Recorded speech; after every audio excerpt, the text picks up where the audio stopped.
Peace. Once again, coming at you guys with another video. This time, this video is being an authorized user, or aka piggyback, I should say. Now, what this is in the credit world, the finance world, when you piggyback on or authorized user, what it's actually called. This is a slang term, so to speak. Now, what this actually is borrowing someone's credit history to improve your own personal history. Now, you can borrow someone when you piggyback. You can piggyback on someone who's a relative who has, or a friend who has good credit, or a spouse who has good credit, or you can actually buy. There's companies, third-party companies that you can buy trade lines from, and you can piggyback onto one of their accounts and benefit from their history.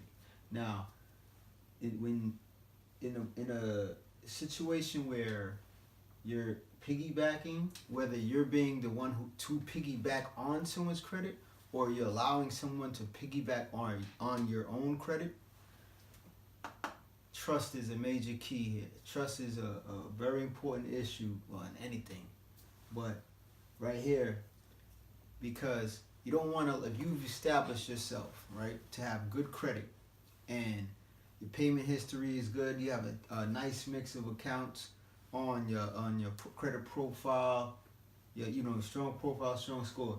You don't want to have someone who's irresponsible piggyback on, because this is a double-edged sword. It cuts both ways. It can cut to and work in your advantage if you're piggybacking on someone's credit, or it can be a disadvantage if you're adding someone.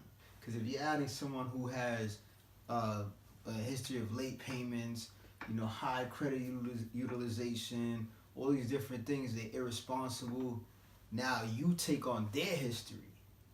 So the trust factor here works both ways. This is a tool, but it's a tool that has to be used with someone you trust. So now, when you're looking to add someone as an authorized user, you have to make sure you pick the right person to piggyback. So somebody has to sit there and be responsible. You have to understand the content and the character you're dealing with when you add them on, and vice versa. When you're looking to be an authorized user on somebody's account, you have to make sure that this person is not gonna go out here and take their credit cards and just be swiping shit, on all kind of frivolous stuff, because as their utilization rises, it'll mess up what you're trying to establish with yourself. So you have to understand both parties, right? Now, when you're adding someone as the authorized user, if you're adding someone onto your account, you have to make sure that they have, this is incorrect, my bad. You have to make sure that they have a good payment history, right? So even if it's not a long, even if it's not a long-term, payment history, it has to be in good standing. The late payments, you don't want to add them on and they got derogatory payments on their profile. You have to clean that up, get that disputed, or they have to dispute that, and then you can add them on. So you want to make sure they have a good payment history, and if you're adding them onto your account, you want to make sure you keep up a good payment history. Like I said, it's a double-edged sword.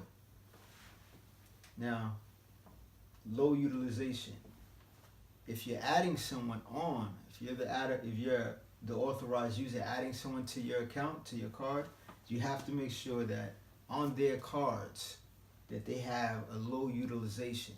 So anything below 30% of on their cards is what they should keep and maintain it. Now, also, there's certain parameters that you can use when you add someone as an authorized user. You can limit the restrictions that they have. You can limit them to not even having a card, or limit the information they're accessible to get if they call the credit card company.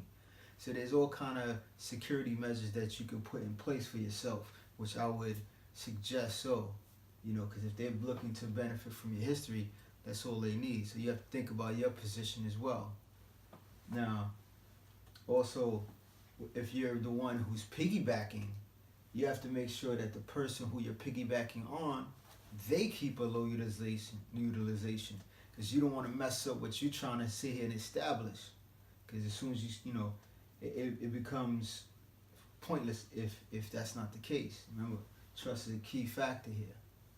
Now, also another thing is, if you can buy, like I said, you can buy accounts. So whether you're piggybacking on someone else's account or you're going to a company who sells these, you have to make sure that all three credit agencies are being reported to.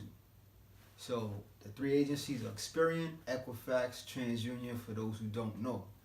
So that's how, because if there's certain companies and certain banks use, you may have one bank use TransUnion and the other bank uses Equifax, and then another bank may use all three. So depending on what bank you go for, if you're going for a loan, that bank, they may pull the report of a company, of the agency that is not being reported to, and then you get denied for the loan. So you have to make sure that all three credit reporting agencies are being reported to. Now, and it goes for over here too. If you're working with a third party company and you're buying trade lines, you have to make sure that they're reporting to, that there's a way for you to verify. Not just that they tell you, that you can verify this. Their word is their bond, so make them stand on that. Make sure they stand on it, I should say. So you have to sit there and be able to make sure that you can verify that they're being reported to the three agencies. Now, one of the reasons why this is a great tool is because